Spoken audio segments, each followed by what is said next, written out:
Yan kayo. Yan ang gusto niyo lagi. Lakwatsa. Sige, maglakwatsa kayo. Wala na kamay ambag dito sa buhay ko. Yan pa kayo. Yan yung ginagawa nyo. Sige. Ganyan gawin nyo. Lakwatsa, gastos, at kung ano-ano pa. Sige, yan ang mga gusto nyo. Lumayas kayo sa bahay. Hindi man lamang kayong mag-ano-ano sa akin. Maghugas ng pinggan. Hindi. Yan. Forma-forma ka pa? Wala ka namang pera? Sige. Yan, kung yan gusto mo. Sige. Maglakwatsa ka. Huwag ka nang babalik. Mamamasyal lang kuya. Kaya naman talaga kayo eh. Wala kayong awa sa kapatid nyo. Ako. Porket ako yung panganay. Ako lagi. Ako lagi. Wala naman akong binibigay na pera. O bakit? Tama naman ako ah. Eto. Simpleng hugasin, hindi nyo maano. Babalik lang naman ako kuya. Yan ba ang tinuro sa'yo? Magporma? Pupunta lang ako sa mall. Hindi ka nga marunong nang gawain sa bahay? Naku. Bahala Babalik kayo sa lang buhay ako. nyo. Hindi ako nagsisermon. Hindi ako nagsisermon ha. Nagsasabi lang ako.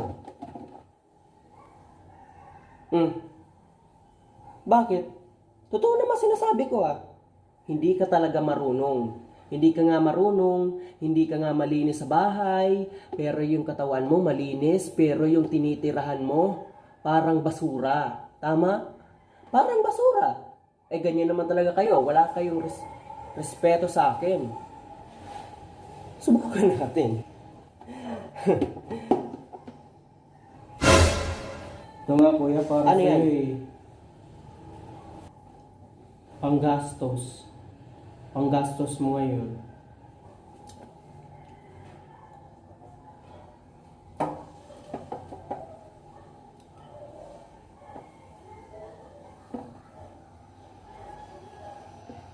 Anong oras ka ba uuwi? Dito ka ba kakain? Ako, nag-aalala lang ako sa inyo. Ang gusto ko lang, maging matipid kayo. Maging maingat kayo lagi. Hindi kayo kung saan-saan kayo pumupunta.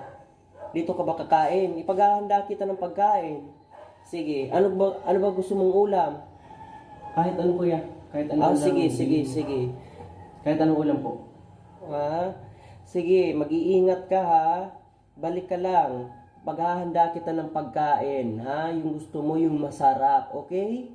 Ha? Mag-enjoy ka sa yung, gala. Sige, mag-enjoy ka. Salamat ha.